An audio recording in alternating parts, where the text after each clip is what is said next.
microlearning. It's a training and development that focuses on offering bite-sized, small learning units with just the necessary amount of information to help learners achieve a goal.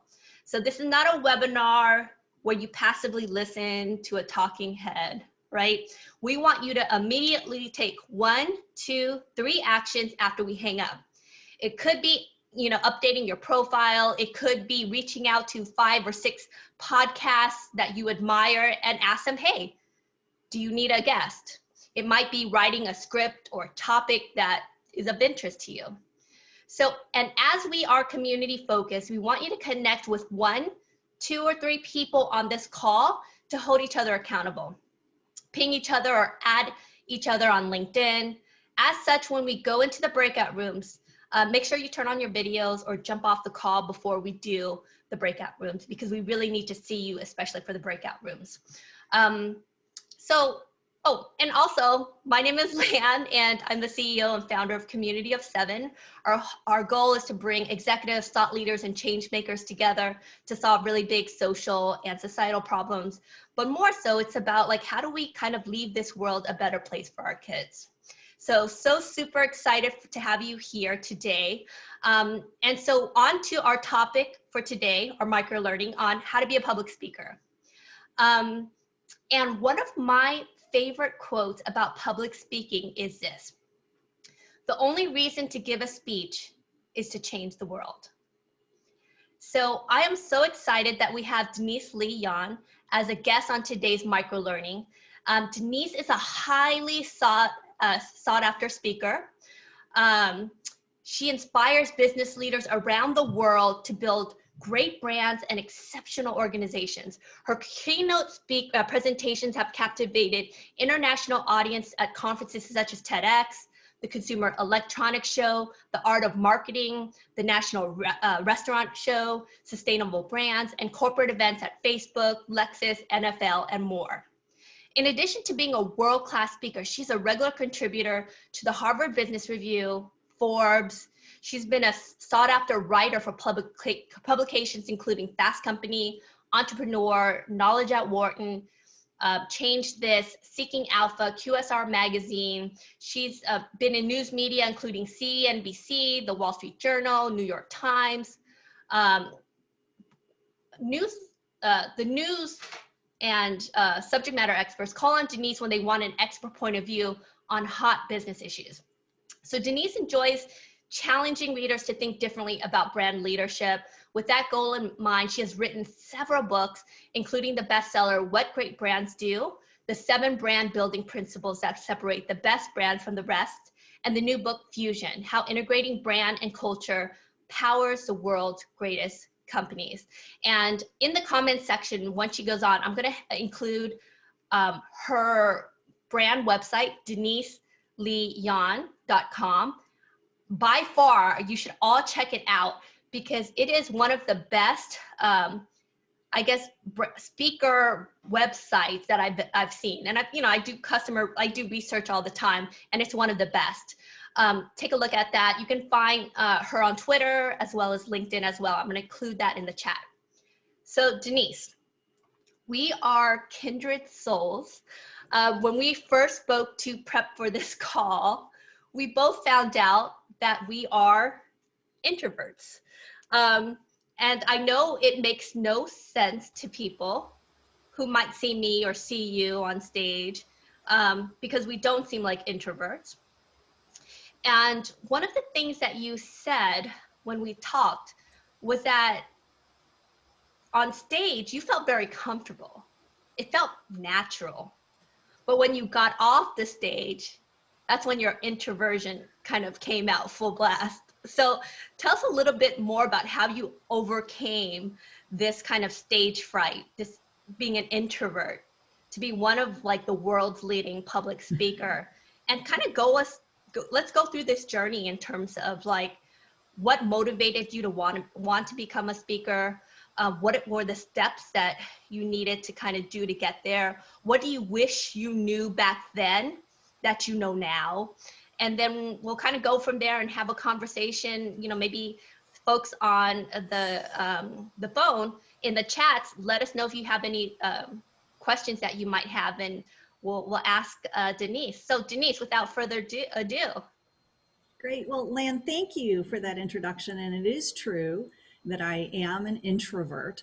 I actually am quite comfortable being on stage because when I was a child, I danced ballet with a professional ballet company. So I've been on stage for pretty much my whole life, but that's very different from being in a room with tons of people that who you are meant to be interacting with. So as I told you when we were prepping for the call, I said, I'm happy to show up at a conference and speak on stage, and I'm happy to meet people one-on-one. I love to do like kind of the meet and greet. A lot of conferences will have me do book signings, and so that's great. What freaks me out is like walking into like a reception and trying to like meet people and strike up conversation, and I just don't do that anymore. So some people think that I'm very antisocial, and I guess one good thing about COVID is that you have a great excuse to be antisocial.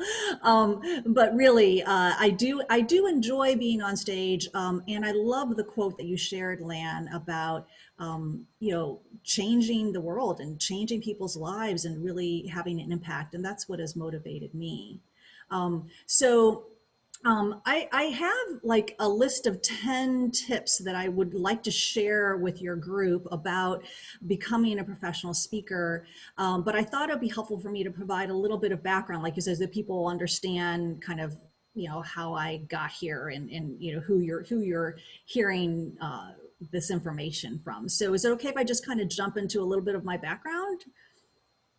Okay, all right. So I guess maybe starting from most recent, I've been speaking professionally for about 7 years or so.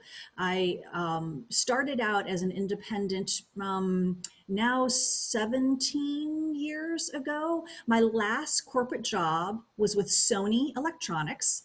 I was heading up brand and strategy in their corporate marketing group. And for a variety of reasons, which I can tell you over drinks sometime, I decided to resign my job and start my own business. And so I became a brand consultant. And for the first like 7-8 years of that, of me being independent, I was consulting, working on engagements and projects. And then doing some speaking as business development. So for example, I did a lot of work in the restaurant and retail category. So, I went and spoke at the National Restaurant Show so that I could gain exposure to people who I would hope would hire me as a consultant. But after I went through a strengths and gifts class and really tried to understand what were my passions as well as my natural strengths, I really determined that I wanted to be a speaker, that I really enjoyed the speaking part of my job more than the actual consulting part. So I started on this journey of shifting from consulting to speaking. And I can, and that process will become more clear as I go through these 10 tips that I have to share with you. But, just know that like it's been a long journey. And just for context, at the height of my speaking career, like when What Great Brands Do came out, I want to say that year, I think I did about 45 speaking engagements, which, on one hand sounds like a lot. On the other hand, compared to some professional speakers, that's like half the amount they do. But so I'm kind of like maybe in that mid-range. More typically, I do like 20 to 30 engagements a year. Obviously, during COVID last year, I did like a dozen, and all of them last year last year after March, all of them were remote or virtual. But that gives you some sense of my background. And so I want to share with you these 10 tips, but I do need to explain that these tips are based from my experience as a professional speaker.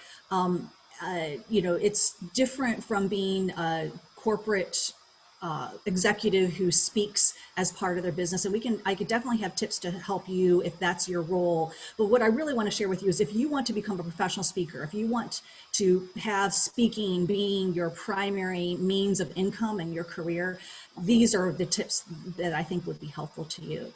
A couple other things I will say is that I am a content-based speaker.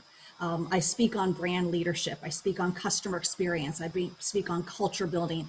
I'm not an entertainer. I'm not a motivational speaker or a performer.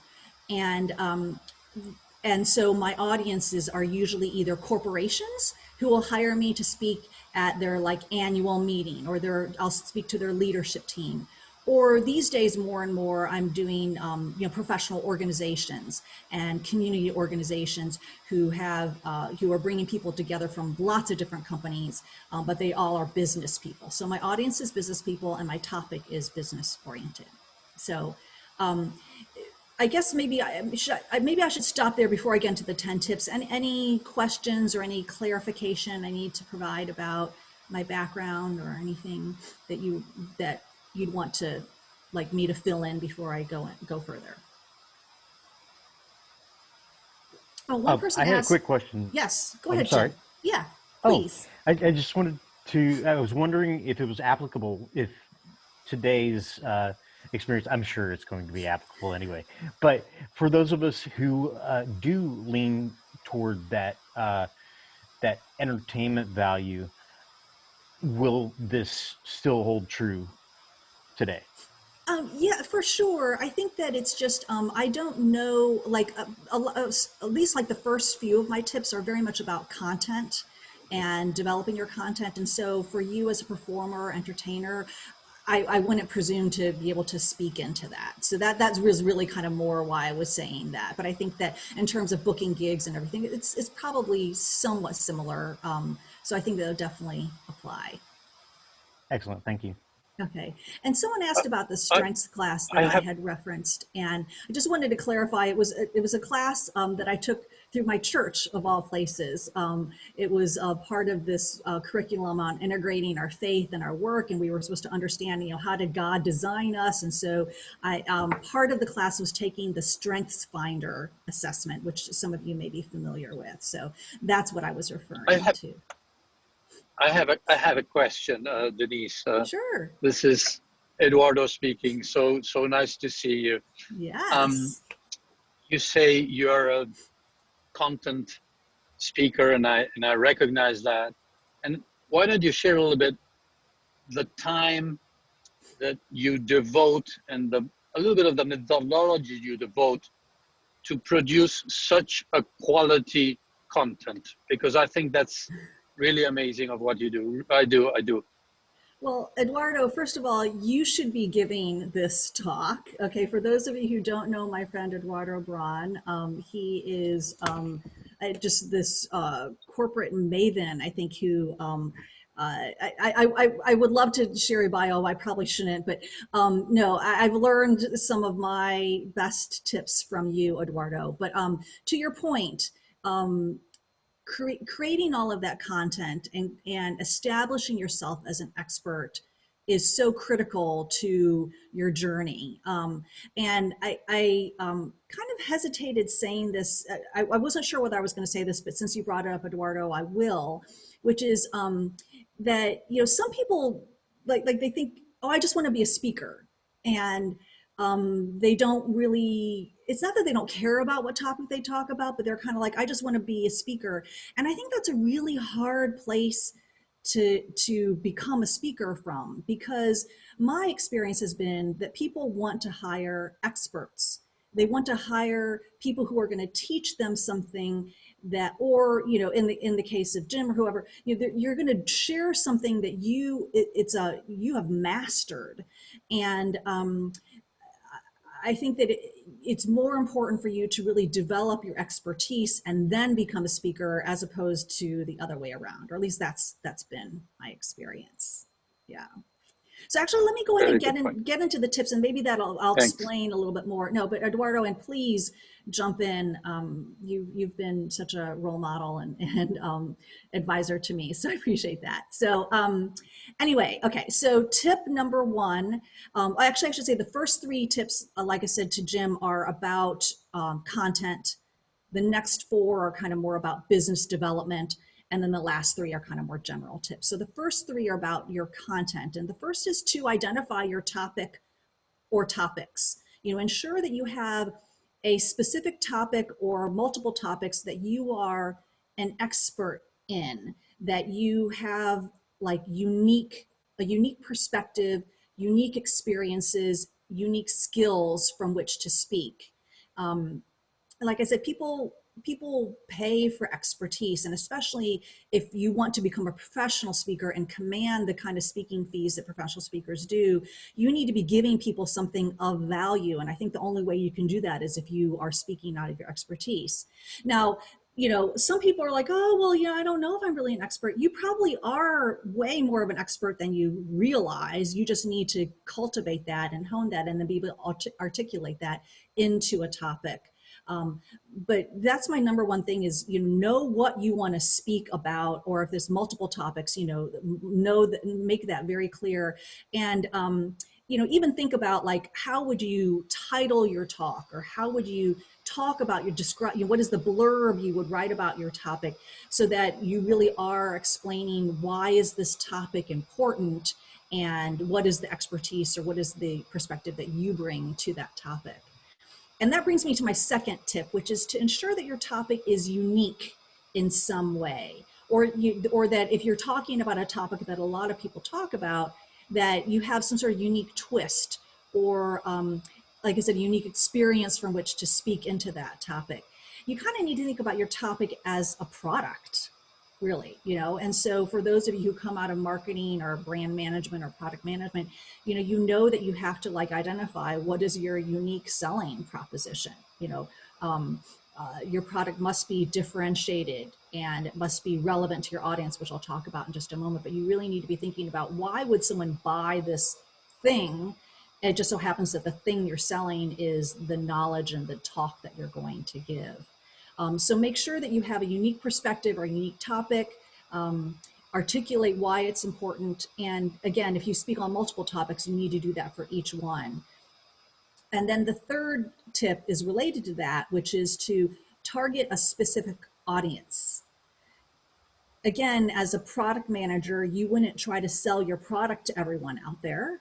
You need to be focused. If you had unlimited time and unlimited money and resources, yes, you could blanket the market and go as wide as possible. But most of us need to be much more focused. And I think that going back to the expertise point, if you really think about what you are an expert in, that kind of lends itself to a specific audience. Who's going to value that expertise? Who is going to pay for that expertise? Denise, can I ask a quick question? Yes, please. So you kind of mentioned target a specific audience, and I know you've spoken at NFL and all of these big brands. For folks who are kind of watching this, how do you target that? Are you actually kind of cold calling different corporations, or are you on LinkedIn, or what's the process behind marketing yourself to that group? Yes. Yeah. So that's great, because that'll get me into my next 4 tips. So definitely you, by being focused on a particular type of audience, then you can get to the specific conferences or companies or professional organizations that you would want to speak for. So just having that focus helps you narrow down that list. And then within that, when you are seeking out speaking engagements, you want to figure out which ones are actually hire speakers like you, and what formats they hire you speakers like you for. So for example, like I said, I wanted to be a professional speaker where I'm making money from speaking. So when I first started out, I would speak anywhere and everywhere for free. And I'll kind of talk about this a little bit later. But over time, I started to be much more specific about which organizations, which conferences actually pay their speakers. And are they hiring subject matter experts like me? So, even if you focus on a particular audience, there'll still be lots of organizations, lots of conferences, lots of events out there. And so you really want to kind of figure out which are the ones that are hiring people who would, that would hire someone like me. And those are the specific ones you'd reach out to. But before you actually reach out to them, you get to tip number 4, which is kind of what Eduardo was talking about before, which is to establish your expertise through thought leadership content. And, you know, this buzzy word, thought leadership, is really about just getting your expertise out there in the form of articles, podcasts, videos, books, webinars, workbooks, whatever. You know, you want to publish as much content as you can to establish your expertise, so that when you go approach an organization, you say, hey, I'm going to speak about XYZ, they can do a search on you and be like, oh yeah, she actually knows that topic. She actually worked in that field. She actually has clients who are in that field. And so she's an established expert. So before you actually do any outreach, the first thing you need to do is establish that you really are an expert in that field. And specifically, having a book really helps a professional speaker. And it's kind of crazy. In fact, I think it's a little almost scandalous that just because you have a book, people assume you have something worth listening to.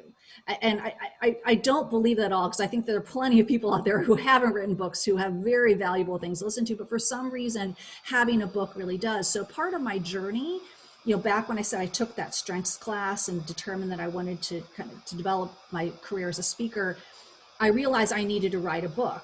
So I spent 5 years trying to write my first book.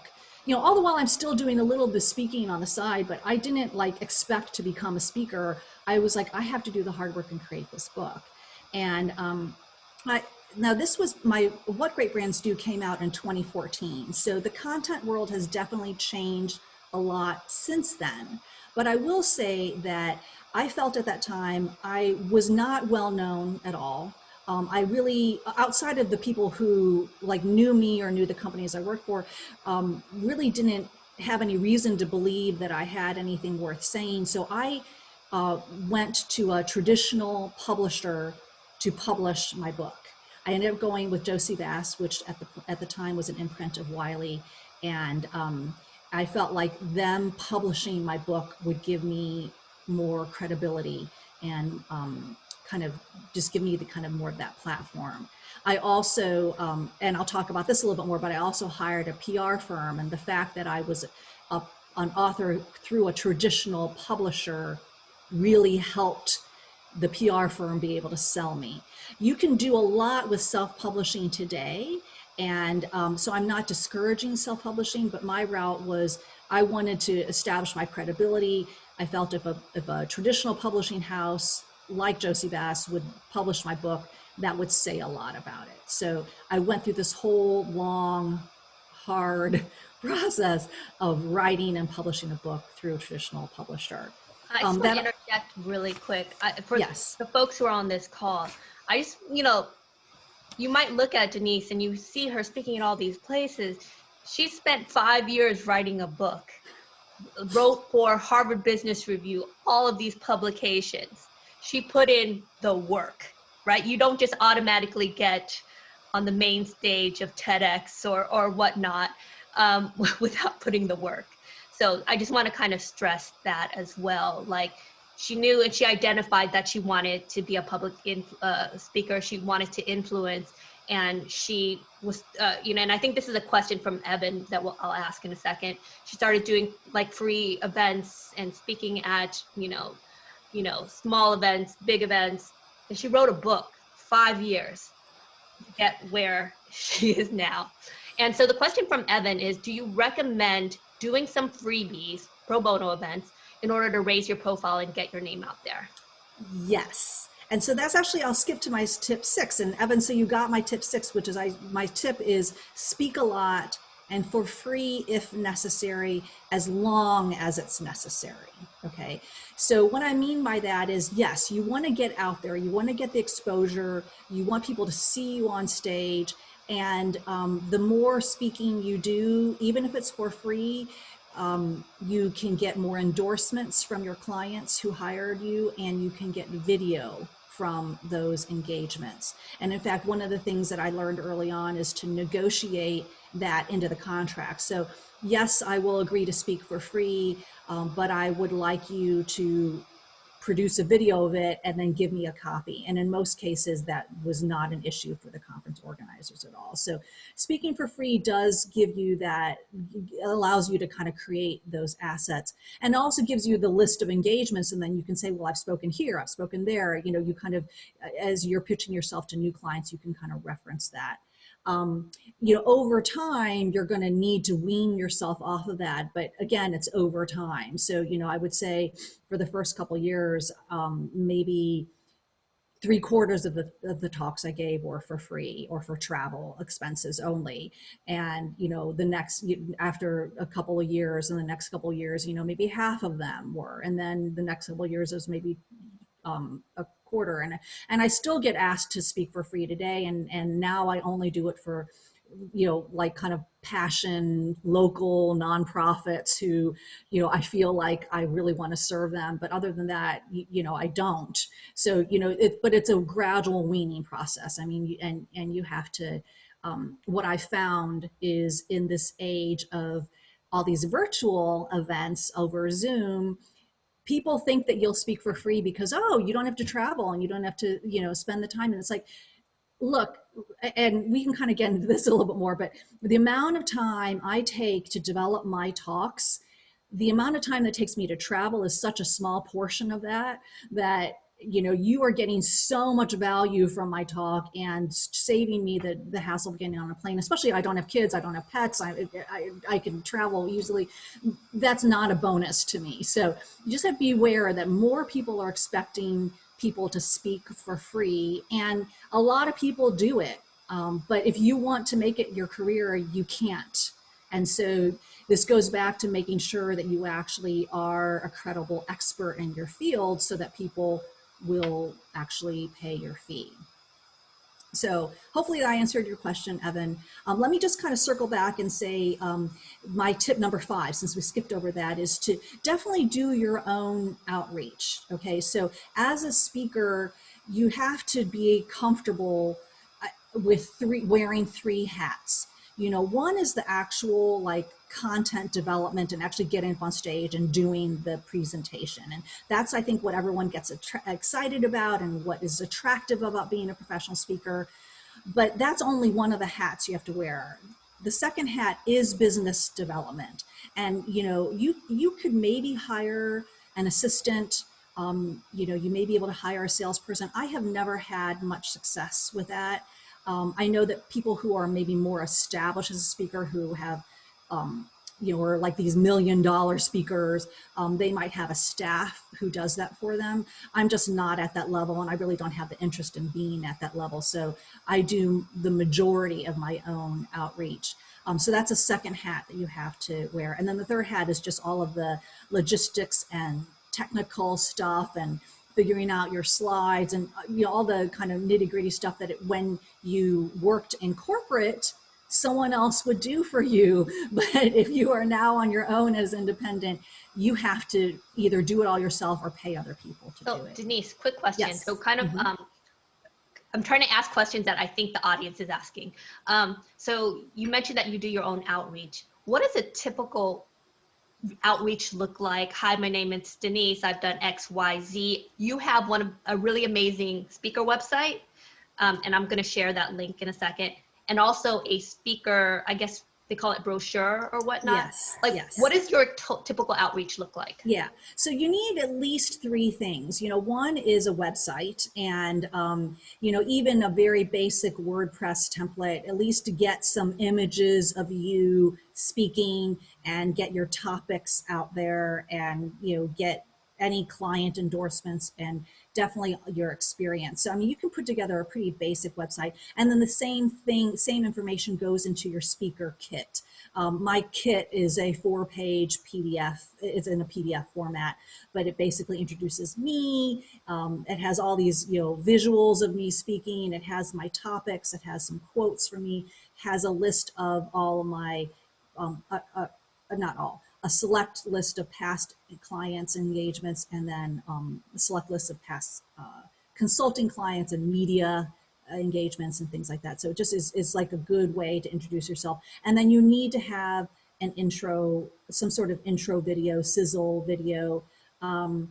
you could probably put something, if you're really good at iMovie or Adobe, you could probably put something together, just really basic at first, but definitely have, or even if you just have one clip of that's really good from one engagement that you did, but you need to have some sort of video asset because a client wants to see you up on stage. So you need to have all of those assets. And then, you know, what I would do is I would find these conferences or organizations or companies I'd want to speak to.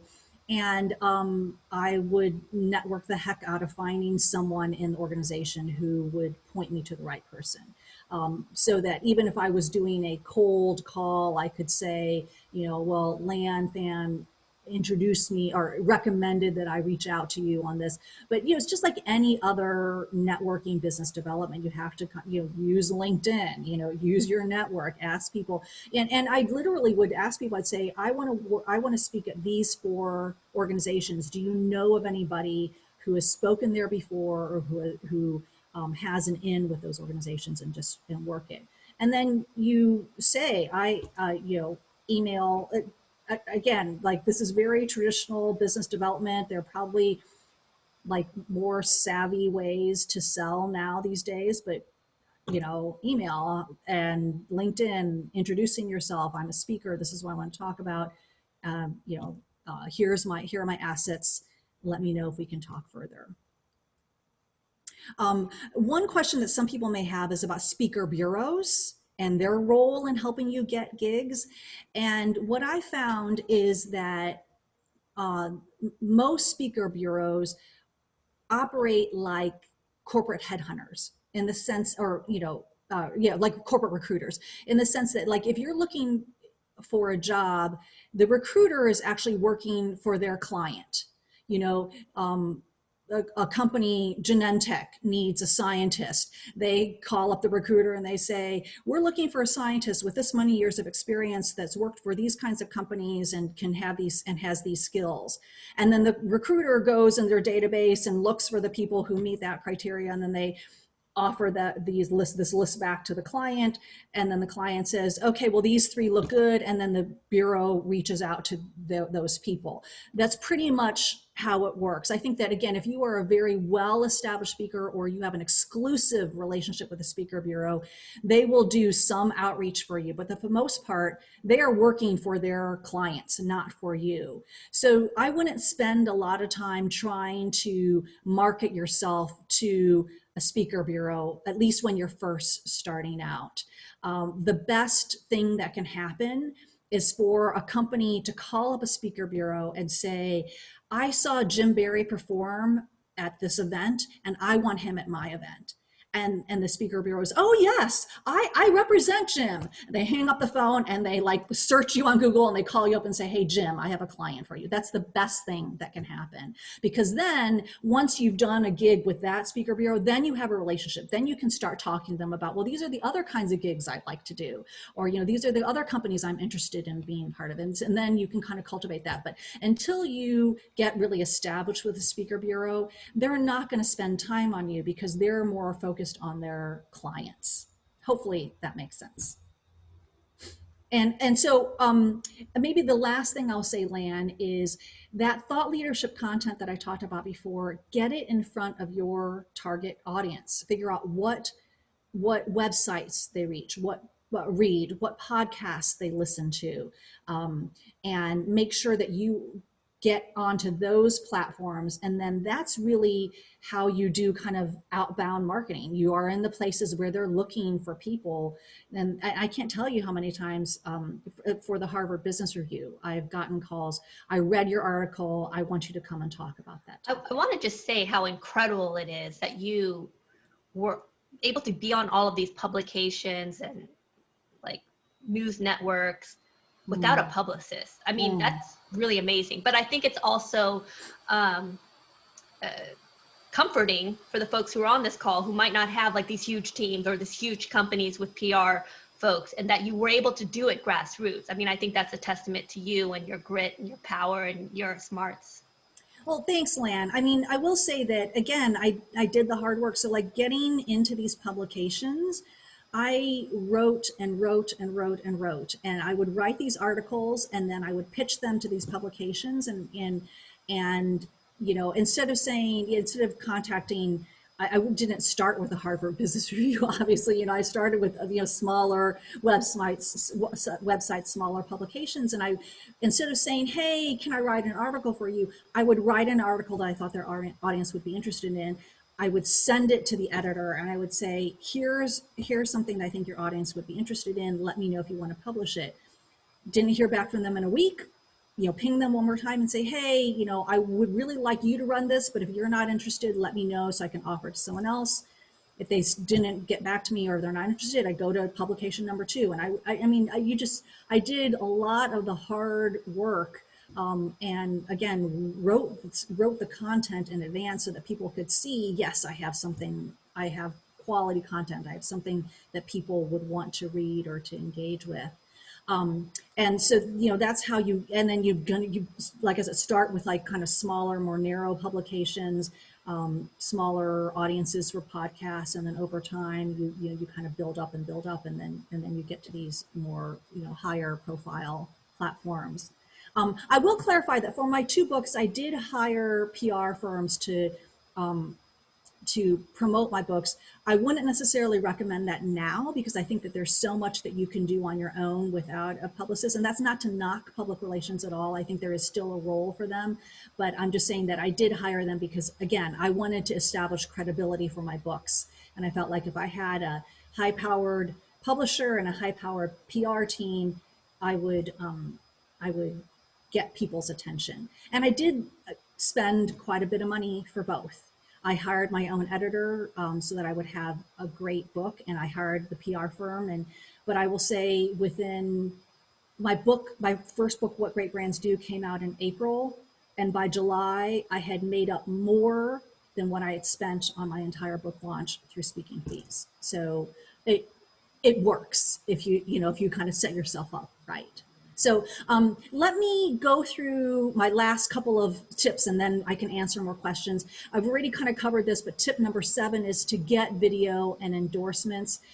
Any video is better than no video. A couple times I had my husband come with me and stand at the back of the room with his Canon camera and videotape me, because that was the only way I was going to get video. But you know, people, like I said, people want to see you on stage. So you really need to have video recording. But at some point you are going to want to hire a professional video firm to put together a sizzle reel for you, because they will not only do the like technical aspects of recording and editing, but they'll create a story and a narrative around you that will help sell you through your videos. So you'll definitely want to do that. So that's tip number 7, get video and endorsements. And then my last 3 tips are just kind of more general. Number 8 tip is to get help in every aspect. Engage coaches and service providers, attend workshops and classes, especially for your presentation delivery. I can't tell you how many people I come across who are like, I need help getting the gigs booked. But once I get the gig booked, I know I can just wow people on stage. And I tell them, it's not easy as it looks. B, when you're speaking at a professional level, your delivery needs to be at a professional level. And if you haven't been doing that, you need help getting it there. And 3, the most professional, most experienced speakers out there still get help. I am amazed at how many speakers who I admire will be taking classes from the National Speakers Association, or they'll be hiring a coach to help them. This is not, for the vast majority of people, this is not something they can just do on their own. So get help is tip number 8. Similarly, tip number 9 is rehearse, rehearse, rehearse, and get feedback. Don't think, again, because you've been speaking a lot, like kind of doing these, presentations at work or whatever, that you can just do this. You really need to rehearse and get up on stage. I know some speakers have actually rented out hotel rooms for themselves to practice on a stage. And you can tell the difference. I remember this one woman, She spoke at this authors conference. It was a small conference, like 80 people, very intimate. She came almost like as a favor to the organizer, just to inspire us. And she gave like a 15-minute talk. It was awesome. But afterwards, I talked with her about it, and the amount of preparation she did and the amount of rehearsal she did for that, just informal, 80-person, 15-minute talk. I was just blown away by how much effort she had put into it. And that really was a lesson to me that if I want to speak at her level, I need to put in that work. So tip number 9 is rehearse, and get feedback. Make sure, you videotape yourself so you can watch yourself, and then have your friends and colleagues watch you also. And then number 10, Lan, you already said it before, but is, do the work, be patient, and persevere. We've been talking about a lot of hard work and what this involves, but I have to tell you, this is so rewarding. I love what I do. And so it's a journey, but it's a journey worth taking. So those are my 10 tips, and I'm happy to continue to answer questions, but I just wanted to make sure I could share all of that with you. Wow, this has been so amazing. I mean, I've just learned so much. I mean, and you can tell that you prepped and you weren't on the cuff. But I just find it kind of fascinating, just the grit and how you worked so hard. This didn't just come to you. Once again, the folks who are on this call, the folks who are going to watch this afterwards, you spent 5 years writing a book. The ultimate goal wasn't to write the book. It was for you to become a public speaker, and all of that dedication of reaching out to people, right? So, we're always talking about overnight successes, and it took you 5 years to become an overnight success. And so I think that's really powerful, just how humble you are. But just how powerful your content is, and how you kind of have grown through that whole process. So I want to kind of open we usually do breakouts, but I think this is a really good time for just like general questions. And if there's anyone that wants to right now, maybe unmute and kind of ask Denise, this is usually she would charge, lots of money for you to ask a question, and you have her here. So unmute yourself and ask a question, or you can put it in the comments and I will ask if you're shy. Anyone? Well, everyone knows I'm not shy by now. We know. We'll talk about your name drop, please, and we'll discuss that at a later time, of course. But I'm curious as to the investment. You talked about multiple investments with the getting your PR in place, website, etc. What kind of investments are we talking here, ballpark, for someone starting out? Yeah, it's hard for me to say. I mean, I can quote some figures. Like, I know that, like, to get a good speaker reel, like, one of these ones that you see, like these professional speakers have, I would say, probably 15,000 is probably mid-level. I mean, you could definitely spend a lot more, but you probably couldn't spend much less. When I hired the PR firm for my books, and again, this was a while ago, 2014, What Great Brands Do, 2018, Fusion. So it's been a few years. Hiring a book launch, a PR firm for a book launch at the level I did was a like $30,000 to $40,000 investment. I'm not saying that you need to do that now. Like I said, I think book launches have changed so much that I think you probably don't need to spend that much, but I mean, it's a lot. And then there's like, I hired a graphic designer to help me with my speaker kit. That was probably several $1,000s. Same thing. I had a website already because I had my consulting business, and so it was a matter of like bolting on all of my speaking to my consulting business. But the website was probably another 20,000. I mean, these are like big numbers, and I don't mean to scare you off. You can do your own basic website. You can get started on your own very inexpensively. You can do, like I said, if you know iMovie or Adobe, or someone who does, you can put together a very basic speaker reel for very little, if no money at all. So you don't have to spend these numbers right away. I think it's just over time, if you want to get into that league, you need to be you need to be willing to make that investment because it'll pay out. I think it's really kind of like a good, better, best is what I used to say when I like consulted with clients. You know, depending on your budget, you can have good, better. If you want best, I think what Denise is kind of talking about is like best in class.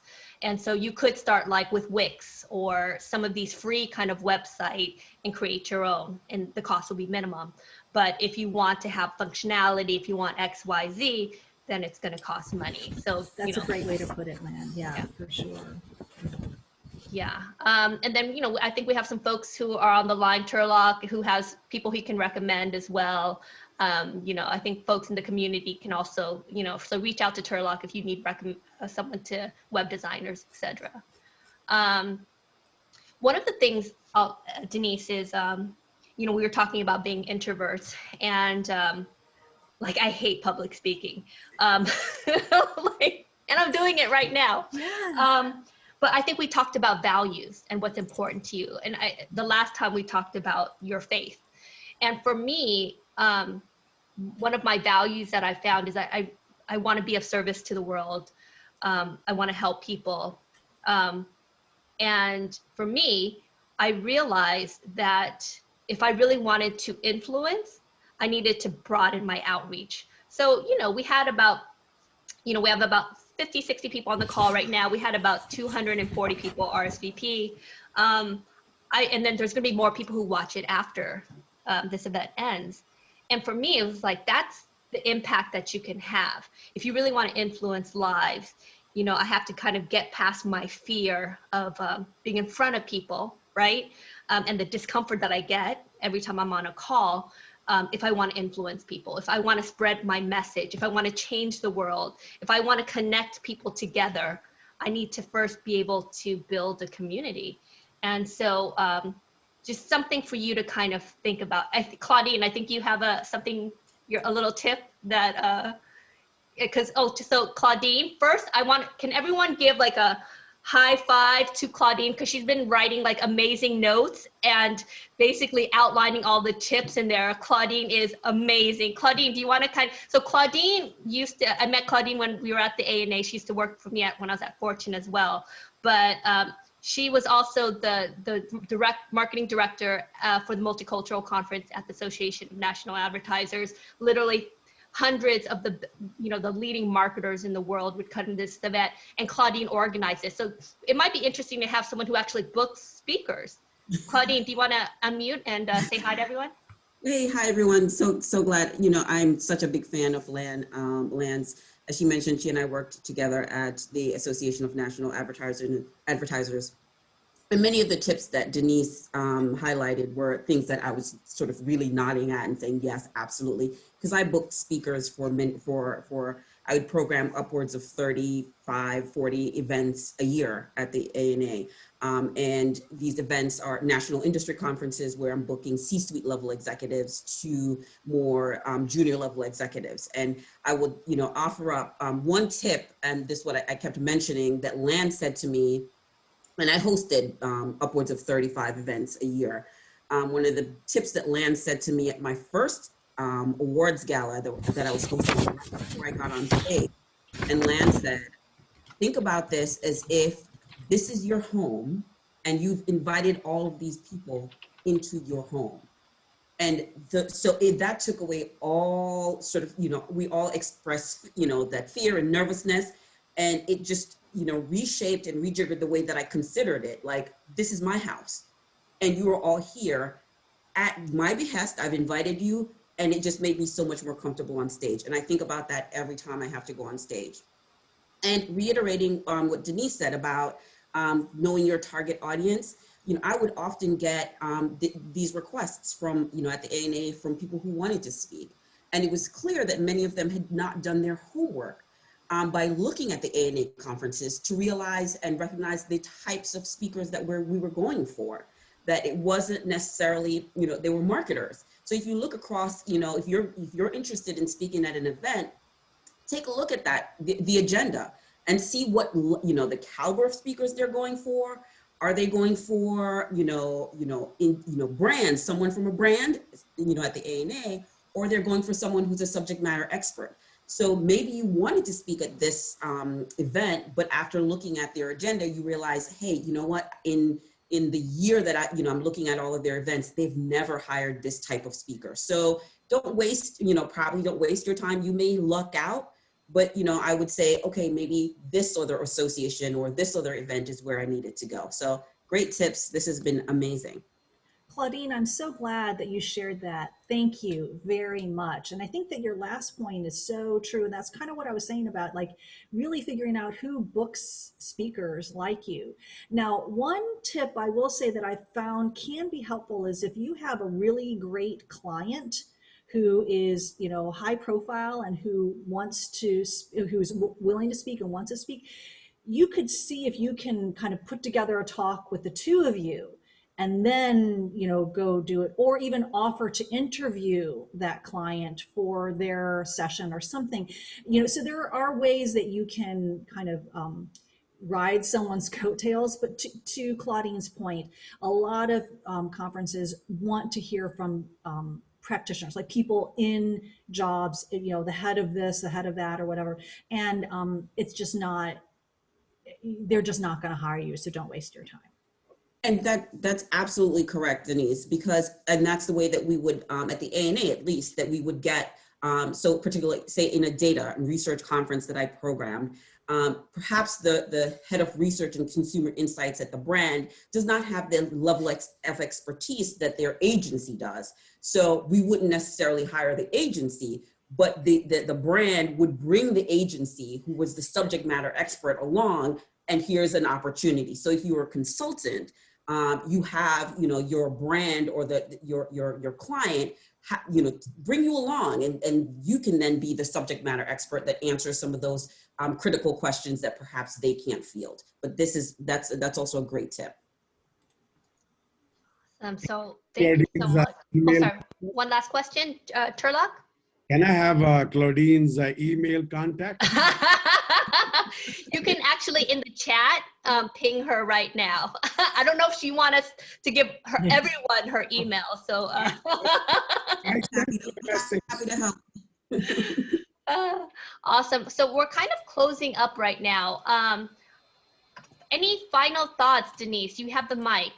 Anything you want to say to the folks who are on this call? And I just want to thank you so much. You are such a dynamo and generous for, spending time with us. Anything else you'd like to share, or how can we support you? How can this community support you? I've already emailed everyone with links to your book. So Amazon, purchase her book, right? Find her on LinkedIn, find her on Twitter. I have that all in the email that I sent you. So add her. How else can we help, Denise? You know what? And I don't mean to sound so like touchy-feely or whatever, but if you would just take one step in your journey as a result of what we talked about today, that would make me feel great. And then let me know about it, okay? Because like Lan said, I'm doing this because I want to help you and I want to make a difference. And so if you can do something as a result of what we talked about, that would be the most gratifying thing for me. So yes, and you can reach me through my website, and I would love to hear from you. You are amazing. Guys, I just, in the comments section, I just wrote our events schedule for the rest of the week. I want to, can everyone give a round of applause to Denise? Come on, unmute, come on. You gotta unmute yourself. Yay! Hello. Amazing. Thank you. Fantastic. I know, so guys, Awesome. Thank you so much. as we close up, I sent the event section, and we have a whole calendar of events of things that are kind of coming up. Our next speaker is Susan McPherson, and she's going to talk about the lost art of connecting. She also has a book coming out in March. And we have the chief brand officer of Xerox. And this is going to be really amazing, coming on March 30th to talk about embracing who you are and releasing the need to fit in. So go to the events page on Community of 7, register. And once again, thank you so much, Denise. If everyone wants to put yourself in the gallery mode, so that we can say bye to everyone. Bye, Thank you so Thank much, you. everybody. Bye-bye. Thank you for making it. Thanks, everybody. Thank you. Bye-bye, everyone. Thank you.